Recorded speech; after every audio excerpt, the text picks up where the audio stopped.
Hello, friends. I'm back here in the beautiful Willow Valley with my wife Angela. My name is Martin. I'm one of the pastors at Oak Park Church of Christ. And when you're in this place, there isn't much about it that doesn't feel perfect. All around me, you can see the beautiful mountains, the trees, and the snow. But over here, and I'll see if I can show you with my computer, there are a pair of giant footprints, giant tracks, and you might be tempted to think that these were caused by Bigfoots wandering through here during the night. But actually, these are snowshoe prints that Angela and myself made last night as we walked through here with our dog. Now, in your mind's eye, you might think that snowshoes would keep you on top of the snow. But that's really, they give you a false sense of security because in reality, you still sink. And the deeper the snow, the deeper you sink. Now, many of the things in our lives can be like that. They can give us that false sense of security. And like snowshoes, they can often disappoint.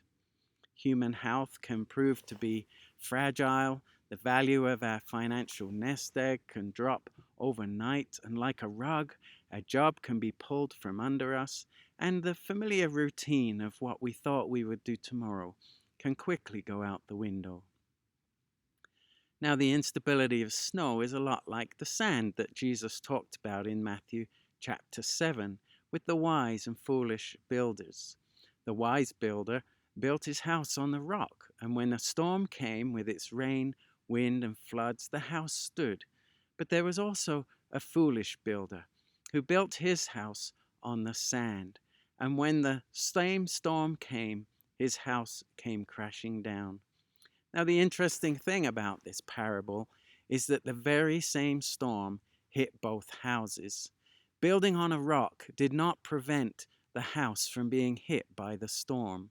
But the different thing is the outcome. One stood and one fell. Now, if your life has been affected by the COVID-19 virus or tanking oil prices, I'm profoundly sorry.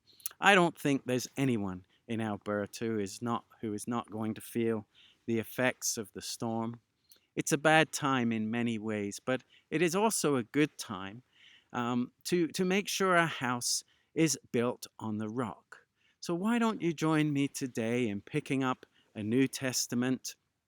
It can be an old one like this Living Bible or a newer one, and open it to the Gospels and start reading about the life and words of Jesus.